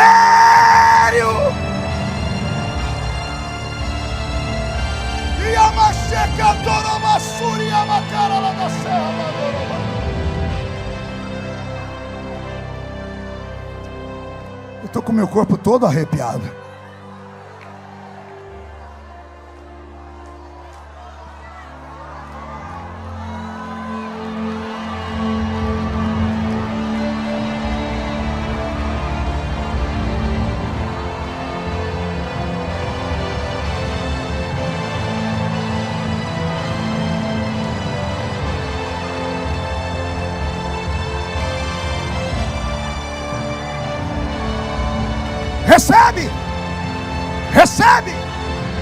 Recebe a presença dele. Se tu estás nesta palavra, toma conta desse lugar.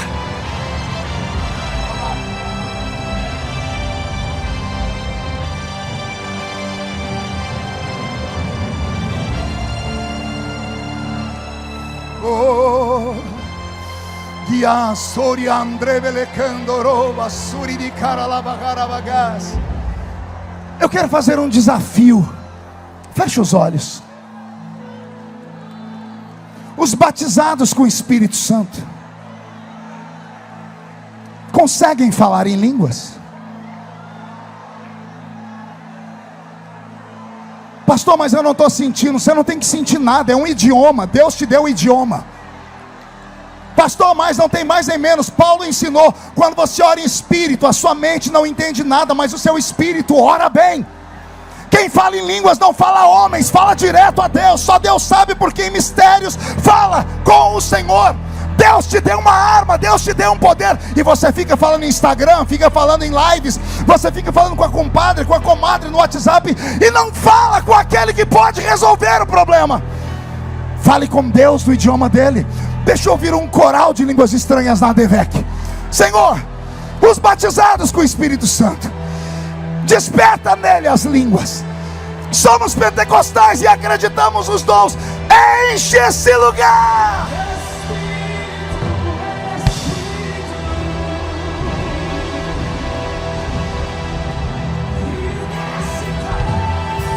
O fogo vem como em Pentecoste e enche-me de novo. Espírito, Espírito, que desce com fogo. Ah, Jesus, vem como em Pentecoste e enche-me de novo.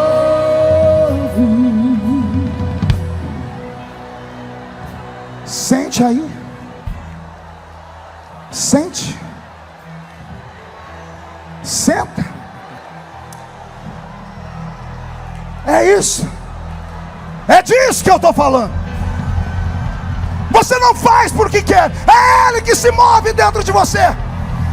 Pastor, nunca falei em línguas. Seja batizado com o Espírito Santo agora. Como é que eu faço, pastor? Abre a boca e manda a glória para cima. A glória que sobe é a mesma glória que desce.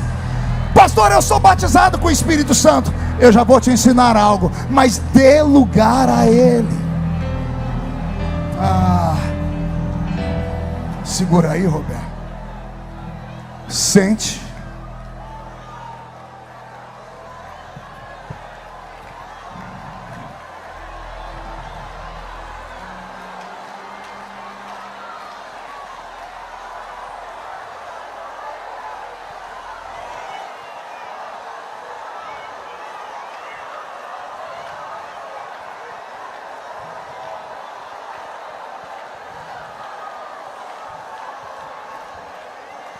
Aleluia.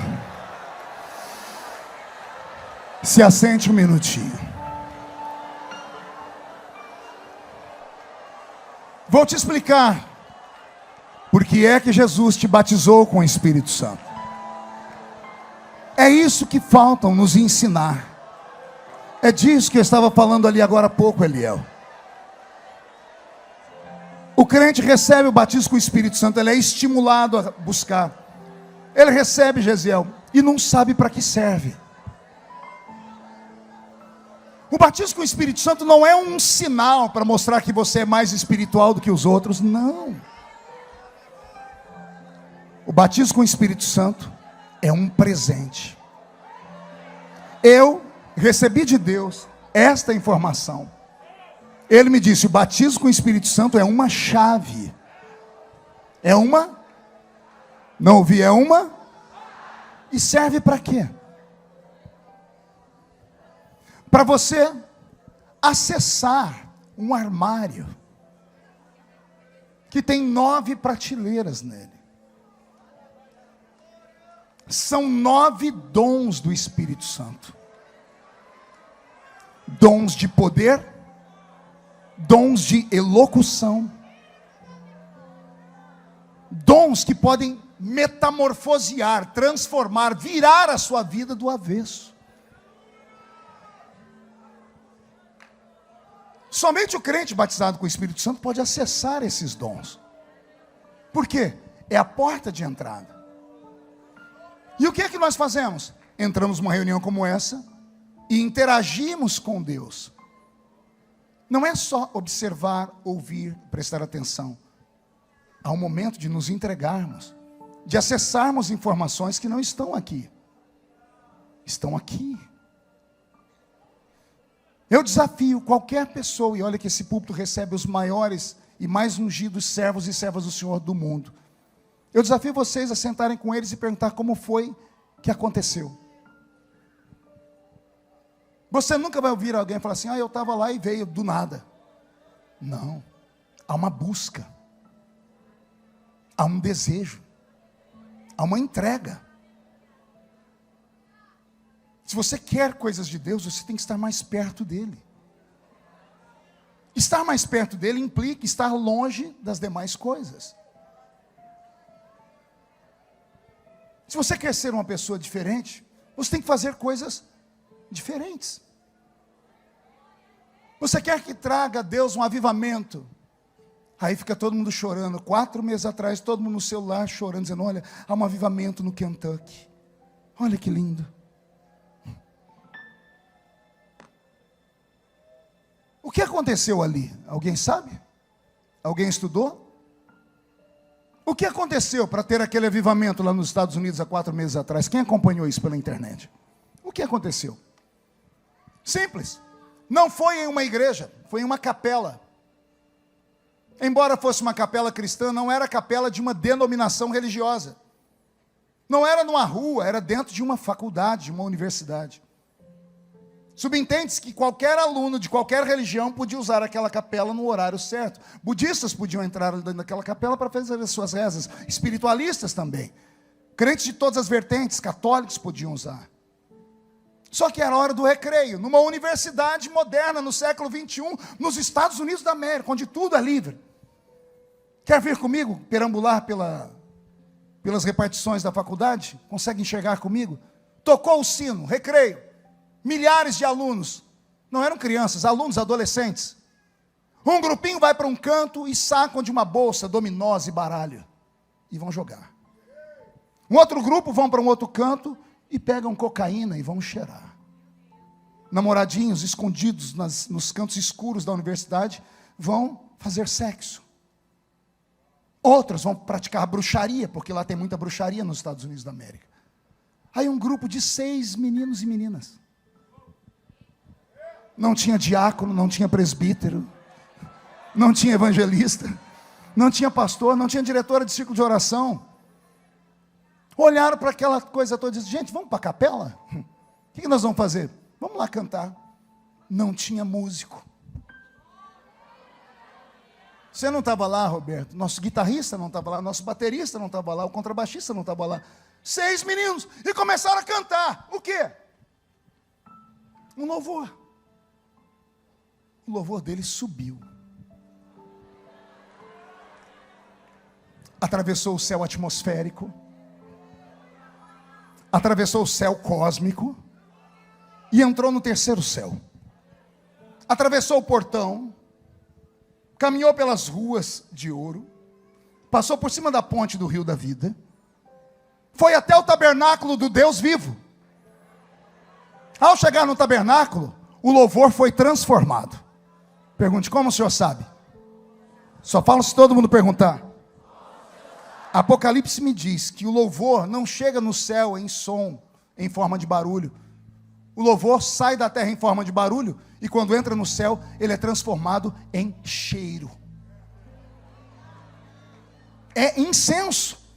A Bíblia diz que os anjos pegam as orações dos crentes, o clamor, e derramam diante do altar.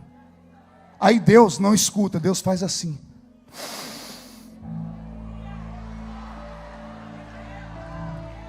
Quando entrou lá no tabernáculo do Deus vivo, um anjo catou as orações e levou, atravessou o átrio, o lugar santo, e foi no santo dos santos. Senhor, posso derramar aqui?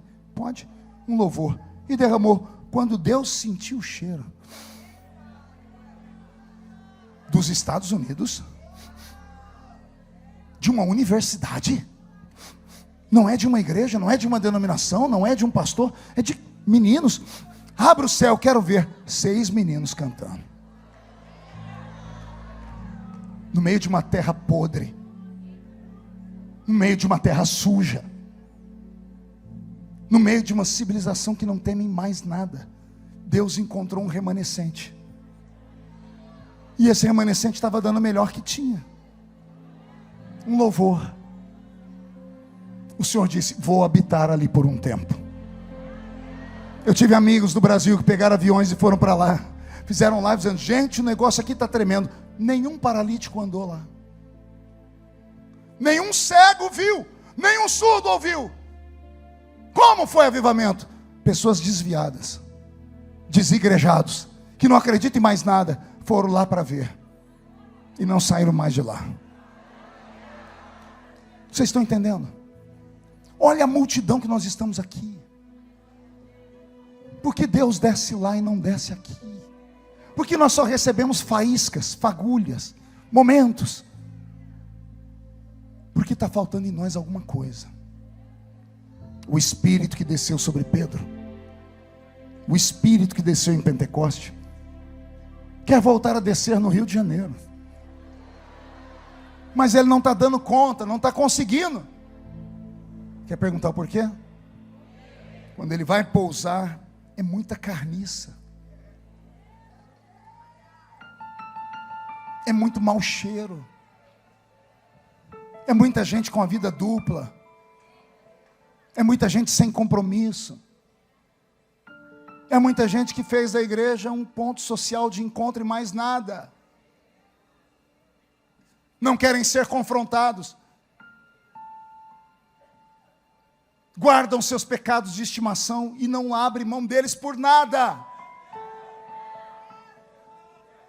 E aí não conseguem ver mais o céu aberto. Mas ele está insistindo. Ele está dizendo, eu quero. Mas não posso fazer se você não deixar. Entende isso? Deus não pode agir. Não no Novo Testamento. No Velho ele agia, operando eu, quem impedirá. No Novo está estabelecido o livre-arbítrio. Ele só pode reagir. Você age e ele reage. De que forma, pastor? Sei lá. Aí é com você. Faz alguma coisa. Chama a atenção dele. Isso. Dá um berro, dá um grito. Sai correndo. Fica em pé. Agora há pouco eu vi uma pessoa ajoelhada ali. Ficou ali ajoelhada um tempo. É isso. E se eu enxerguei a criatura aqui, imagina quem está lá em cima. Chame a atenção de Deus. Provoque Deus nesta madrugada. Provoque Deus. E Deus vai te dar aquilo que nós não temos mais. A nossa geração, e eu encerro aqui, é uma geração inversa de João e Pedro. Porque Pedro e João disseram: não temos ouro nem prata. A nossa geração tem ouro e tem prata.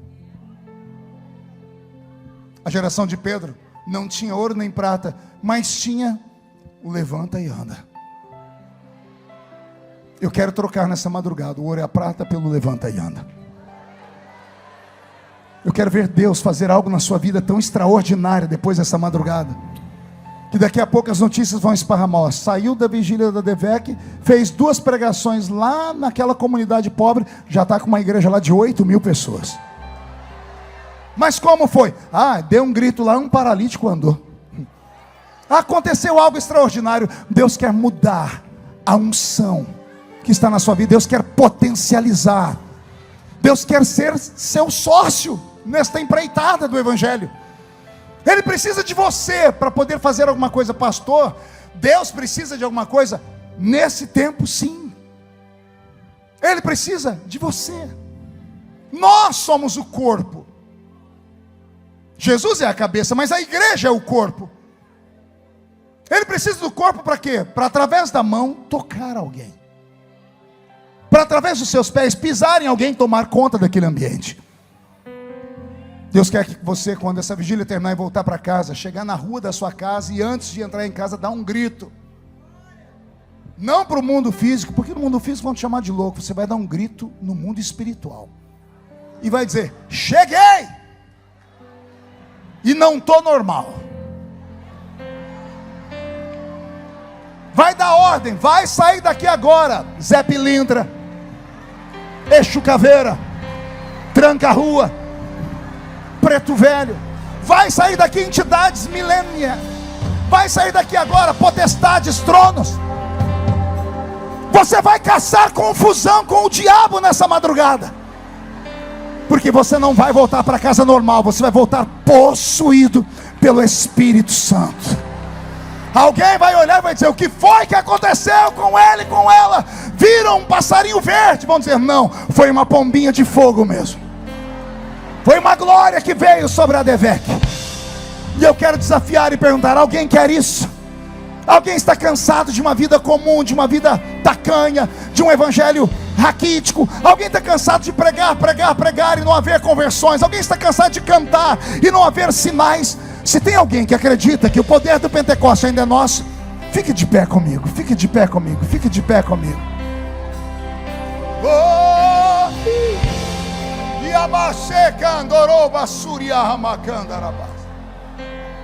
Pastor Eliel, o senhor me dá oportunidade e liberdade para fazer uma coisa aqui?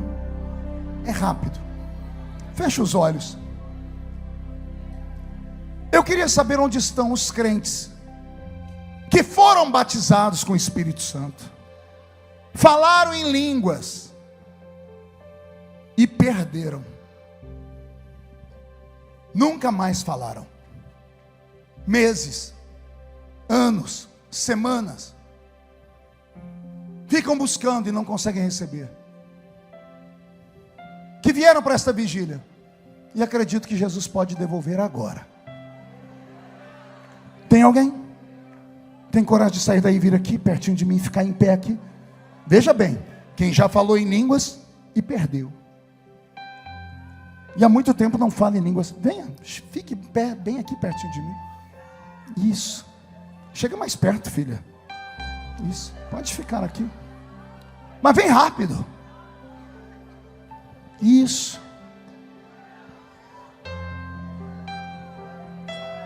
Não, se puder ficar em pé, eu acho melhor, tá? Porque aí você não se cansa.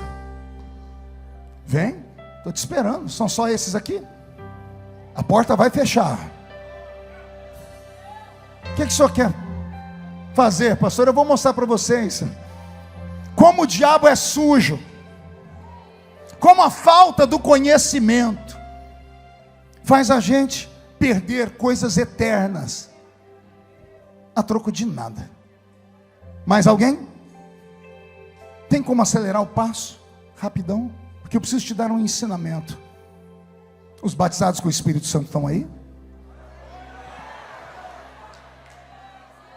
Você consegue, de olhos abertos ou fechados, orar em línguas? Consegue falar em línguas? Ore em línguas. Eu posso, pastor? As línguas são suas.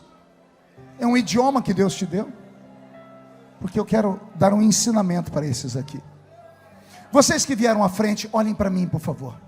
Agora não ore, agora não grite. Olhe para mim. Quanto tempo, filha, que não fala em línguas? 3 anos. Tem alguém que não fala em línguas há mais de 3 anos? Quantos anos? 7 anos. Desde pequena. E cresceu, então faz muito tempo. 7 anos também. Olha só, pastor Eliel, crentes, batizados com o Espírito Santo, e não falam mais em línguas. Olhe para mim, deixa eu te fazer uma pergunta. Por que você não fala em línguas? O que aconteceu? Ah, pastor, eu desviei lá atrás. Eu fiz coisas erradas. Tá, mas você está aqui na igreja de madrugada fazendo o quê? Aquela queda, aquele tempo passou. E você está de volta. Sim ou não? Você recebeu línguas estranhas. A sua língua não mexia sozinha. Você não ficava com o olho envergado olhando a língua e fazia assim. Não. Deus te deu palavras. Deus te deu um idioma. Você já esqueceu algum dia de falar português? Sim ou não? Teve algum dia que você foi falar com alguém e disse, I'm sorry, I don't speak Portuguese more. Sabe, você falou isso em inglês, dizendo, eu esqueci o meu idioma português. Aconteceu isso com vocês alguma vez? Não. Por que não? Porque uma vez que o idioma está dentro de você, é seu. Ah, pastor, mais, não tem mais nem menos. O diabo mentiu para você dizendo que Deus arrancou de você. A Bíblia diz que Deus dá dons sem arrependimento. O batismo com o Espírito Santo não é para quem que sobe monte, desce monte, que é cheio, que vence o pecado. Não, é o contrário. Ele é um revestimento de poder. Eu estou vestido com essa blusa, mas eu não suporto o frio só com ela. Para encarar o frio eu tenho que estar revestido com o paletó. O batismo com o Espírito Santo é um revestimento. Deus te deu ele porque sabia que você era fraco. Mas quando você ora em línguas, a Bíblia diz, a sua mente fica sem fruto, mas o seu espírito, ele ora bem. Quem ora em línguas, edifica a si mesmo. Carta de Paulo aos Coríntios, capítulo 12, 13 e 14, tem um ensinamento ali. E a parte mais bonita, pergunte qual? Quem fala em línguas não fala homens. O crente que está falando em línguas aí do seu lado, nesse exato momento, o corpo dele está aqui, mas o espírito dele está diante de Deus, no ouvido de Deus, cochichando. Por quê? Porque em mistérios ele fala com Deus. A sua mente fica infrutífera, diz Paulo. Por quê? Porque você não sabe o que você está falando, mas o seu espírito, ele ora bem. O que é orar bem? É ser fortalecido. O batismo com o Espírito Santo é um dom que Deus te deu para você ser edificado. Mas aí o crente pentecostal que não é ensinado só fala em línguas uma vez por semana, quando ele vai na igreja e quando ele sente. O diabo não pode arrancar aquilo que ele não te deu. O dom está dentro de você. O que eu tenho que fazer, pastor? Falar. De que forma? Fechar os olhos. Feche os olhos. Feche os olhos. E agora? Agora, fale em línguas, porque são suas. E o diabo que se lasque nos quintos dos infernos. Isso, já estou vendo aqui, ó. Isso, fale em línguas. Isso, é você quem tem que falar, não é alguém que vai falar por você. Você foi batizado com o Espírito Santo de verdade, então fale em línguas agora, agora, agora, agora, agora, agora, agora, agora.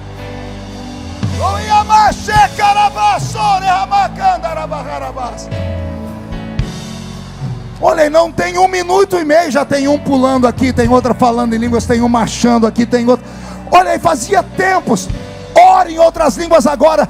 Dê um tapa na cara do diabo. Mostre que você ama Jesus. Seja revestido, seja revestida, mas seja revestido agora, agora, agora, agora, agora, agora, agora, agora.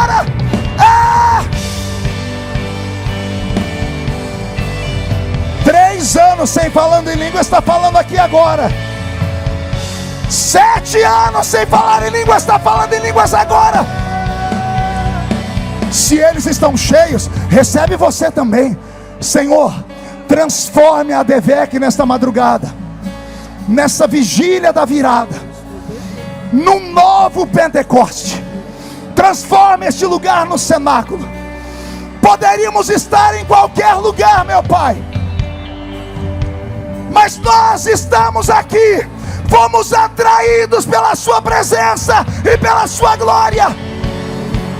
Enche esse lugar. Eu poderia estar em qualquer outro lugar, mas tua glória me atraiu, tua presença me atraiu. Tentei me esconder por medo de não viver, mas tua glória me atraiu, Tua presença me atraiu. É que a sarça pegou fogo e não se consumiu. Vai! E a voz que saiu dela um dia me atraiu. E o meu coração queimou até que descobriu que um dia na tua glória vale mais que 1000. É que a sarça pegou fogo e não se consumiu, e a voz que saiu dela um dia me atraiu. E o meu coração queimou até que descobriu que um dia com tua glória, um dia com tua glória vale mais que 1000.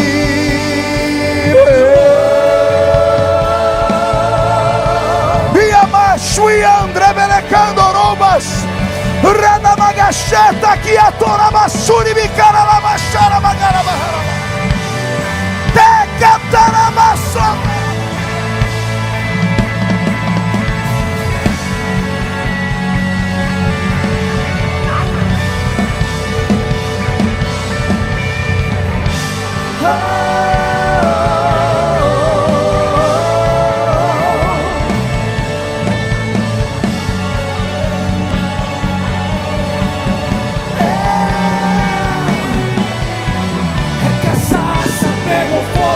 Se consumiu, e a voz que saiu dela um dia me atraiu.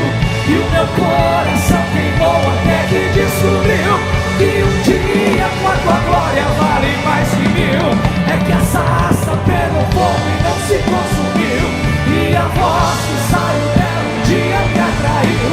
E o meu coração queimou até que descobriu um dia com a tua glória, um dia com a tua glória vale mais que 1000.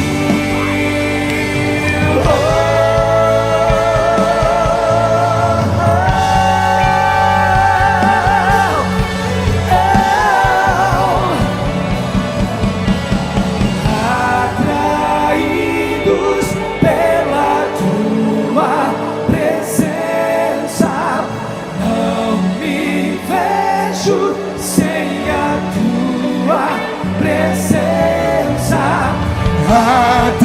Atraídos pela tua presença, não me vejo sem a tua presença. Atraídos pela presença, não me vejo sem a tua presença. Toda a igreja de olhos fechados, levante a mão direita aberta, bem alta. Abra a sua mão e diga comigo, em nome de Jesus: todos os demônios que paralisaram a minha fé, que roubaram a minha pureza, que destruíram os meus dons, que me enfraqueceram, eu ordeno, não estou pedindo, estou ordenando. Venha para a palma da minha mão agora. Feche a sua mão com autoridade. Eu vou contar até 3. Você vai jogar no chão e vai pisar em cima, para que se cumpra Lucas 10:19. Eu vos dei poder para pisar sobre serpentes e escorpiões, sobre todo o poder do diabo, e nada fará mal a vocês. Depois que você jogar no chão e pisar em cima, você precisa encontrar pelo menos 2 pessoas e concordar com elas, porque a Bíblia diz em Mateus 16 e 18: quando 2 aqui na terra concordam, lá no céu é assinado um documento. Tudo que é concordado aqui acontece lá. É preciso que alguém concorde com essa profecia, e depois disso a sua vida nunca mais vai ser a mesma. Você nunca mais será o mesmo.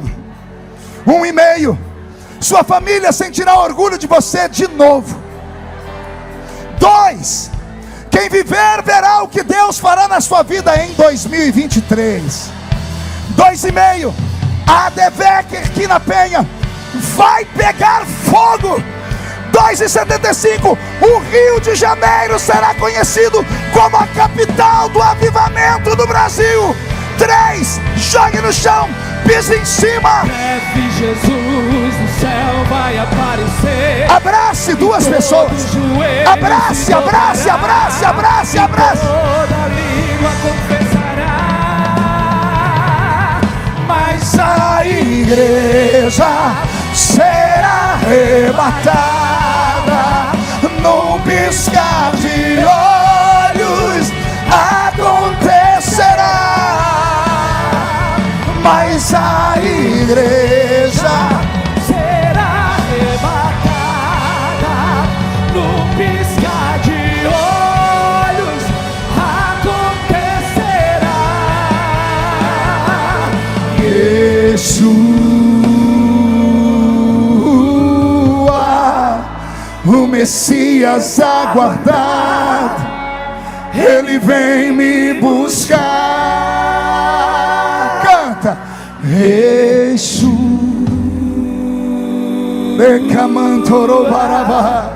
o Messias aguardado. ah, esse é o seu povo. Ele vem me buscar. Breve Jesus O céu vai aparecer e todo joelho se dobrará e toda língua confessará. Mas a igreja será arrebatada num piscar de olhos. Acontecerá. Mas a igreja será arrebatada no piscar de olhos. Acontecerá. Quem pode aplaudir? Quem pode aplaudir e gritar? Quem pode aplaudir, gritar e dar um pulo para cima? Eliel, só para os pentecostais: sai da frente, Satanás! Estamos em guerra!